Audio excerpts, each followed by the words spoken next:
मित्रों नमस्कार। आज मैं बात करूँगा आपके साथ खिलाफत एवं असहयोग आंदोलन पर। खिलाफत और असहयोग आंदोलन आपस में जुड़े हुए हैं, किंतु दोनों का जो उद्देश्य है वो भी समान है, किंतु उनमें भिन्नता भी है।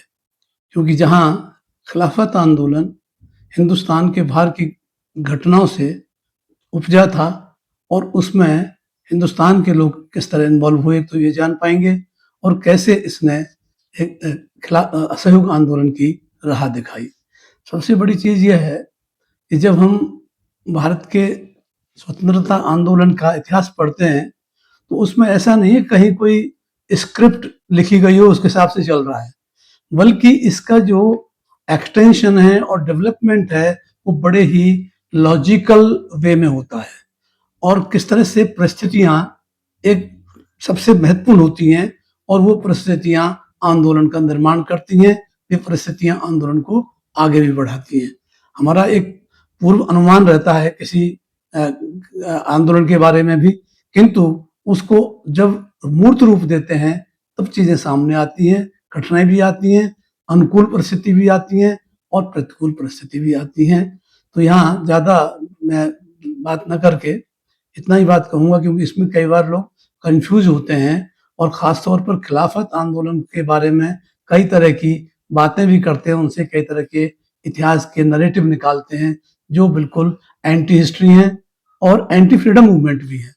तो वो भी क्लियर होगा। दूसरा विद्यार्थी जो इस छोटे से कॉम्प्लिकेशन है वो समझ नहीं पाते हैं, उनको किस तरह एक सरल भाषा में मैं अपनी बात बता सकता हूँ, उस उद्देश्य से ये वीडियो बनाया है। तो ये जो खिलाफत का संबंध है ये टर्की के सुल्तान से है। जैसा आप जानते होंगे या जान लें कि फर्स्ट वर्ल्ड वॉर में तुर्की धुरी राष्ट्रों का सहयोगी था, जिसमें इटली और जर्मनी ये जो ग्रुप था उसमें था, जबकि इंग्लैंड मित्र राष्ट्रों में था, जिसमें इंग्लैंड, फ्रांस, बाद में अमेरिका भी आ गया और भी देश थे। तो इस तरह से ये दो भाग थे। और जब फर्स्ट वर्ल्ड वॉर में टर्की के सुल्तान की पराजय हुई तो यहाँ वहीं से कुछ प्रॉब्लम शुरू होती है। तो टर्की का सुल्तान एक विशाल साम्राज्य का स्वामी था, जो दुनिया भर के सुन्नी मुसलमानों का मुखिया माना जाता था। खलीफा, खलीफा का मतलब chief of a particular religion, एक धर्म का मुखिया। तो खिलाफत, खलीफा जो है ये कोई नई बात नहीं है। खलीफा का पद तो ये बहुत पहले से है, और ये इसका जो सही स्थान था वो तो वेस्ट एशिया में था, लेकिन कैसे किस तरह से धीरे धीरे ये इधर आया टर्की पे, अब इसका इतिहास अलग है, उस पर मैं बात नहीं करूंगा। तो जो टर्की का सुल्तान था वो एक विशाल साम्राज्य का स्वामी था और सुन्नी समुदाय जो है मुसलमानों का, उनका मुखिया था। वैसे भी जितने मुसलमानों के फिरके हैं उनमें सुन्नियों की संख्या वर्ल्ड वाइड सबसे अधिक है। तो वो प्रथम विश्व युद्ध में धुरी राष्ट्रों के साथ था। जब धुरी राष्ट्र पराजित हुए तो फ्रांस और इंग्लैंड की सेनाओं ने न केवल जो इसका ऑटोमन साम्राज्य कहा जाता था, जो विशाल साम्राज्य था वो ऑटोमन साम्राज्य के नाम से जानते थे, उसके विभिन्न भूभागों पर इंग्लैंड और फ्रांस की सेनाओं ने कब्जा कर लिया। इंग्लैंड की सेना इस्तांबुल तक पहुंच गई। तो कुल मिलाकर के टर्की को उन्होंने पूरी तरह से रौंद दिया, किंतु टर्की के सुल्तान का अस्तित्व बचा रहा केवल टर्की तक। तो प्रथम विश्व युद्ध में टर्की की हार के बाद ब्रिटेन और फ्रांस की जो सेनाएं थी उन्होंने टर्की के साम्राज्य को आपस में बांट लिया, और खलीफा को एक छोटे से राज्य का जो है स्वामी बना दिया गया, उसका शासक बना दिया गया। क्योंकि खलीफा केवल धर्मगुरु ही नहीं था बल्कि उसकी अपनी एक सल्तनत भी थी, तो उसकी एक छोटी सी सल्तनत रह गई। खलीफा का सम्मान पुनः प्राप्त करने के लिए और उसके जो साम्राज्य के अंग अलग हुए हैं उनके लिए मुसलमानों ने पूरे दुनिया भर में एक खिलाफत आंदोलन चलाया। ये जो खिलाफत आंदोलन है ये शुरू 1918 में हो गया, क्योंकि 1918 में ही मित्र राष्ट्रों की सेनाओं ने तुर्की के साम्राज्य को, जो कहते हैं ऑटोमन साम्राज्य को, ध्वस्त कर दिया, और खलीफा के अस्तित्व के लिए पूरी दुनिया के मुसलमान एक हुए। और उनका ये था कि भाई एकता कायम करके इस बात के लिए प्रेशराइज किया जाए मित्र राष्ट्रों को कि जो 1918 में युद्धबंदी के बाद सितंबर 1918 में, उसके बाद जो पेरिस पीस कॉन्फ्रेंस की योजना आई थी विल्सन के 14 पॉइंट से निकल करके, उस योजना के अंतर्गत जो आगे संधियां होंगी, आगे समझौते होंगे, उसमें भी सुल्तान खलीफा के साथ थोड़ी रियायत बरती जाए और उनके साथ अधिक दुर्व्यवहार ना किया जाए। तो इस उद्देश्य से ये आंदोलन शुरू हुआ और इसी तरह उसी प्रभाव में भारत में भी खिलाफत कमेटी की स्थापना 1918 में हो गई थी और इस खिलाफत कमेटी का उद्देश्य था भारत में खलीफा के पक्ष में आंदोलन करना। एक इत्तेफाक ये था कि राष्ट्रीय आंदोलन से जुड़े हुए कई मुस्लिम नेता, जिनमें प्रमुख तौर पर मौलाना अबुल कलाम आजाद, डॉक्टर M.A. अंसारी, हकीम अजमल खां, मौलाना शौकत अली और मौलाना मोहम्मद अली, ये कांग्रेस के भी नेता थे, किंतु ये खिलाफत कमेटी के भी मुखिया थे। तो ऐसी स्थिति में ये हुआ कि कांग्रेस के इन एक्टिविस्टों के जुड़ जाने के कारण कांग्रेस के इन एक्टिविस्ट मुस्लिम्स को खिलाफत आंदोलन के साथ जुड़ने के कारण कांग्रेस का जुड़ाव भी स्वाभाविक हो गया, क्योंकि अगर कांग्रेस ऐसे वक्त पर इनका साथ नहीं देगी तो इनको लगेगा कि हमारी जो परिवेदनाएं हैं मुसलमानों की, उन परिवेदनाओं पर कांग्रेस ने कोई ध्यान ही नहीं दिया। तो ये बात थी। दूसरी बात क्या है, जैसा आपको हम अभी पिछले बार एक और वीडियो मैंने बनाया था, आप भी जानते हैं कि जो 1919 में बाद में ये हुआ जलियांवाला बाग का हत्याकांड, उसमें आप देखो क्या स्थिति की गई।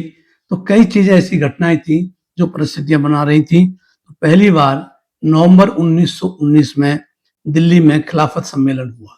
वही खिलाफत कमेटी जिसकी बात कर रहा हूँ 1918 में स्थापित हुई, उसका सम्मेलन हुआ नवंबर 1919 में दिल्ली में, और इस सम्मेलन का अध्यक्ष गांधी जी को चुना गया। गांधी जी ने इस सम्मेलन में बतौर अध्यक्ष ये कहा कि एक अहिंसात्मक आंदोलन शुरू किया जाए, जिसमें किसी तरह की मतलब अहिंसा उनका जो अपना सिद्धांत था, जिसमें किसी प्रकार की कोई तोड़ फोड़ और विध्वंसक गतिविधियां ना हो। तो ये स्वीकृति इसी जो खिलाफत सम्मेलन हुआ है दिल्ली में, इसी में स्वीकृति हो गई। और बाद में गांधी जी ने इसके जब दिसंबर 1919 में ही, मतलब एक माह बाद ही, जब अमृतसर में कांग्रेस का अधिवेशन चल रहा था, तो उसमें गांधी जी ने अन्य नेताओं का भी खिलाफत के लिए समर्थन प्राप्त कर लिया। गांधी जी इस अवसर को हिंदू मुस्लिम एकता के लिए जो है चाहते थे। और एक चीज यहाँ पे उल्लेखनीय है कि जो मुस्लिम लीग है, मुस्लिम लीग के बारे में कहेंगे उसका क्या रोल है, तो मुस्लिम लीग के नेता कोई अधिक इसमें नहीं थे खिलाफत कमेटी में, बल्कि स्वयं जिन्ना तो इस खिलाफत आंदोलन के खिलाफ थे। कारण ये था, ऑलरेडी टर्की में कमाल पाशा के नेतृत्व में एक क्रांतिकारी आंदोलन चल रहा था, जो प्रजातंत्र की स्थापना कर और जो कट्टरपंथ था, मतलब जो इस्लामिक जो था उनका राज्य, उससे वो मुक्ति प्राप्त करके स्वच्छंद वातावरण में सांस लेना चाहते थे। और इधर खलीफा पूरी तरह से आम जन में, वैसे ठीक है धार्मिक नेता था, लोग मान रहे थे, किंतु वो लोकप्रिय हो गया था। तो तरक्की पसंद थे जिन्ना भी, तो जिन्ना तो कमाल पाशा को सपोर्ट करते थे। और जिन्ना की इस खिलाफत कमेटी के नेताओं, खासतौर पर जो मौलाना मोहम्मद अली, ये जो इनको बोलते हैं मौलाना बंधु शौकत अली और मोहम्मद अली, जो कि रामपुर के थे ये, तो इन दोनों के वो अगेंस्ट था। इनके बीच में तो झगड़ा भी हुआ, किंतु मुसलमानों का मुद्दा था, इसलिए मुस्लिम लीग चाहे निष्क्रिय रूप से ही सही, उसने खिलाफत आंदोलन का साथ दिया, इसलिए उसकी कोई भूमिका ज्यादा इधर दिखाई नहीं दे रही। तो जैसा मैंने कहा कि जो नवंबर 1919 में दिल्ली में हुए खिलाफत सम्मेलन में गांधी जी ने अहिंसात्मक आंदोलन के लिए स्वीकृति प्रदान कर दी थी, उसी बात को उन्होंने अमृतसर सम्मेलन में अपने अन्य साथियों के साथ जो है पक्की और स्थायी कर ली। इसका खिलाफत का हमको समर्थन करना चाहिए। 19 जनवरी 1920 को एक खिलाफत कांग्रेस का प्रतिनिधिमंडल, खिलाफत कमेटी जिसकी बात कर रहा हूं, और प्रतिनिधिमंडल और कांग्रेस, इनका एक प्रतिनिधिमंडल वायसराय से मिला और वायसराय से ये आग्रह किया कि वे हमारी ये बात पहुंचाएं, हिंदुस्तान के लोग चाहते हैं कि तुर्की के खलीफा के साथ जो व्यवहार हो रहा है, जो दुर्व्यवहार हो रहा है, वो ना करके उसका सम्मान किया जाए।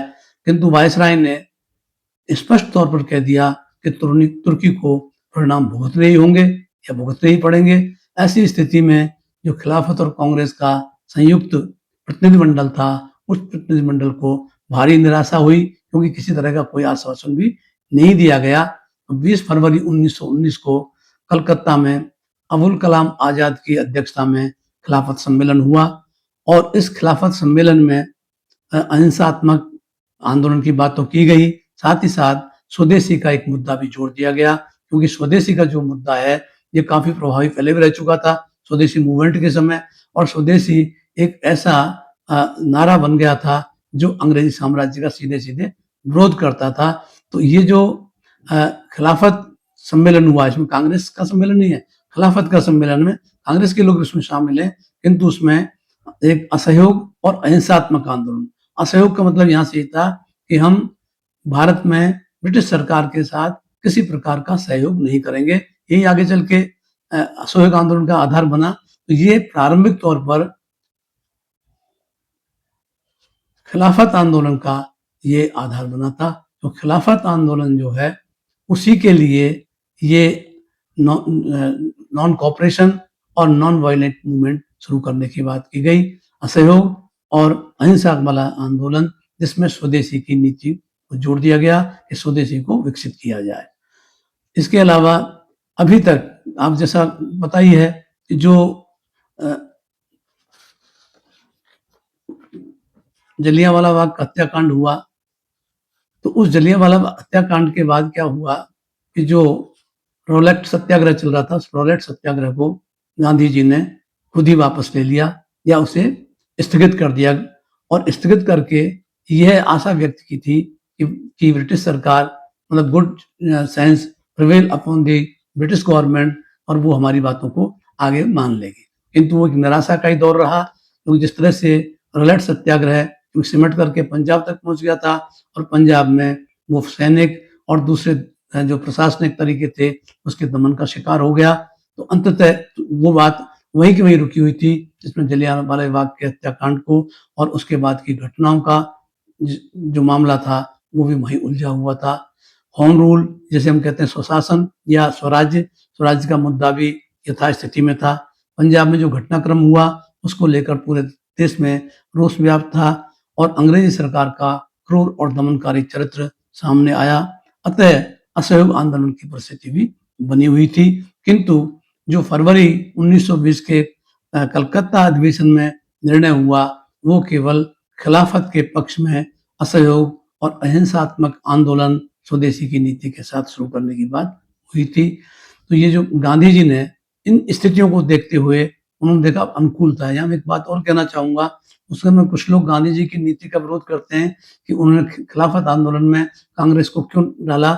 एक तो ये हुआ कि जो मुस्लिम लीग ने खिलाफत के मसले को आगे बढ़ करके नहीं उठाया, उसका लाभ कांग्रेस को मिला। जो मुस्लिम उधर जा सकते थे मुस्लिम लीग की तरफ, वे कांग्रेस की ओर आकर्षित हुए और कांग्रेस के साथ एक तो मुसलमानों का जुड़ाव हुआ, पहली चीज।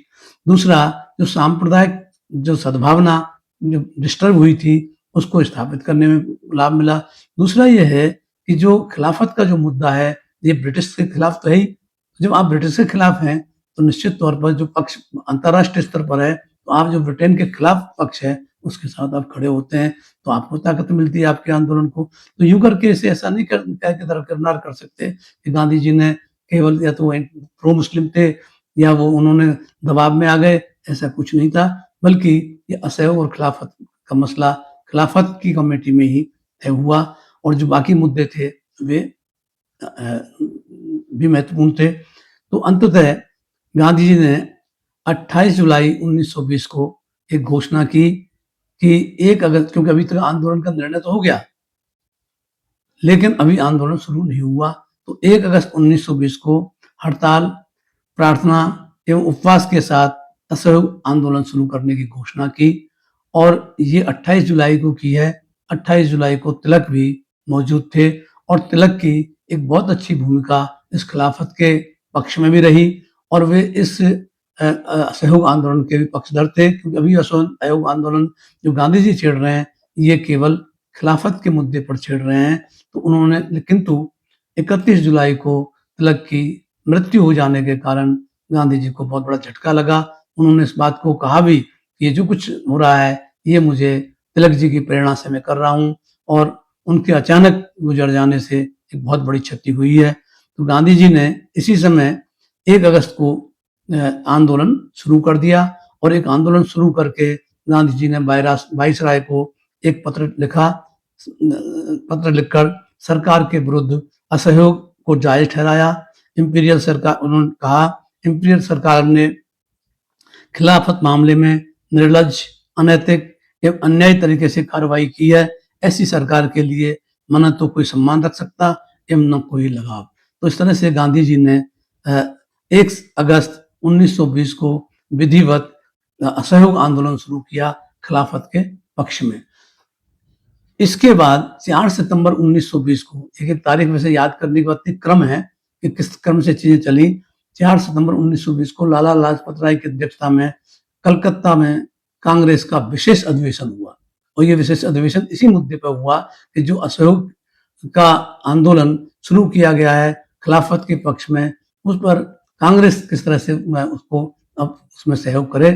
तो इसमें 3000 प्रतिनिधि शामिल हुए थे और इस अधिवेशन में गांधी जी के जो असहयोग आंदोलन की निर्णय थी उसकी पुष्टि कर दी गई, क्योंकि गांधी जी ने वो निर्णय कांग्रेस के मंच में ना लेकर के स्वयं के स्तर पर लिया था, क्योंकि वो पहले कलकत्ता में खिलाफत अधिवेशन का पार्ट बन चुके थे और वहां इसकी वो घोषणा कर चुके थे। अब केवल आंदोलन छेड़ने वाली बात थी, तो आंदोलन भी उन्होंने 1 सितंबर को छेड़ दिया। तो 4 सितंबर 1920 को लाला लाजपत राय, जो 3 दिन बाद ही ये 3000 प्रतिनिधि शामिल हुए और उसमें जो निर्णय गांधी जी ने लिया असहयोग शुरू करने का, उसकी पुष्टि तो की गई, लेकिन खिलाफत के प्रश्न के साथ साथ पंजाब में की गई गलतियां सुधारने, स्वराज स्थापित करने की मांग भी जोड़ दी गई।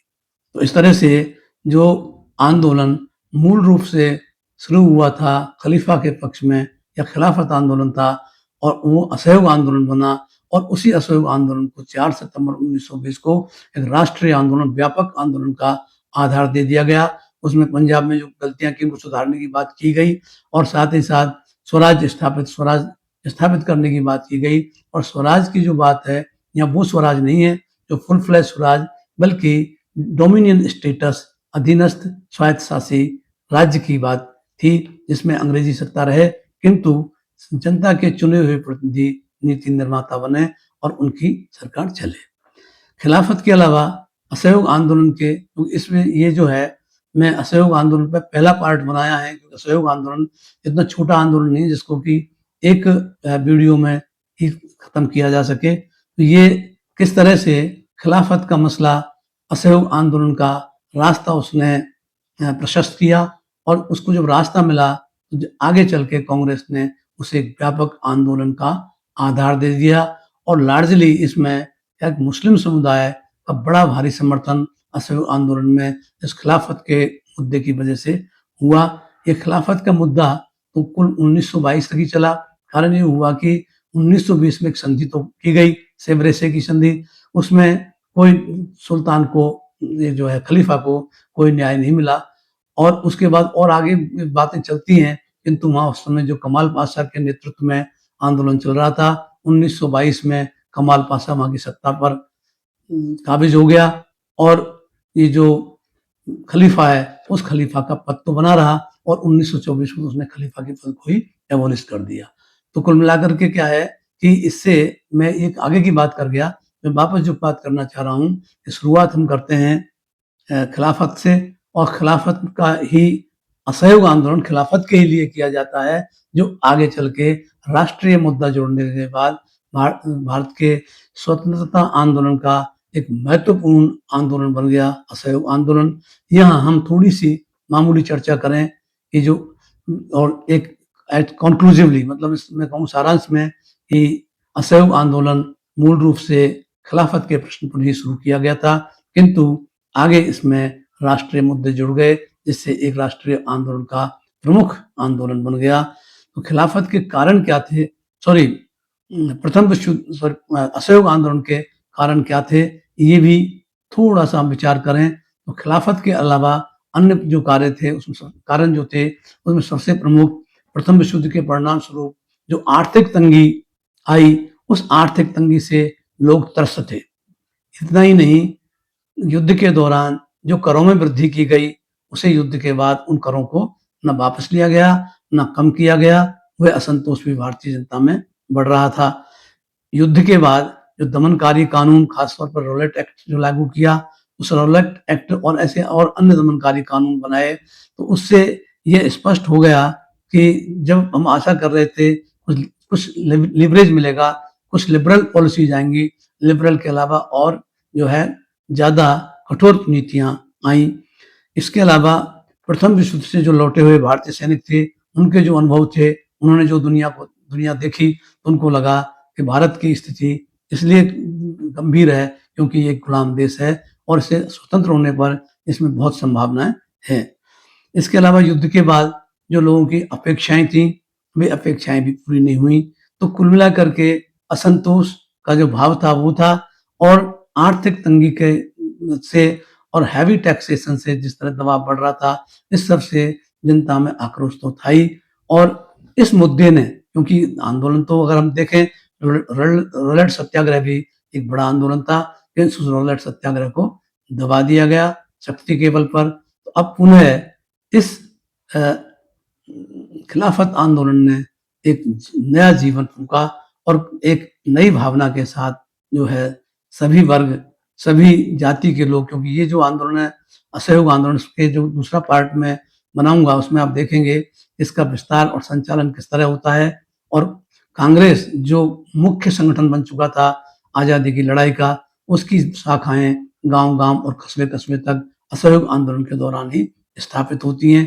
तो संगठन का भी विस्तार हुआ, आंदोलन का भी विस्तार हुआ और एक एकता कायम हुई, जो सांप्रदायिक एकता भी हम कह सकते हैं।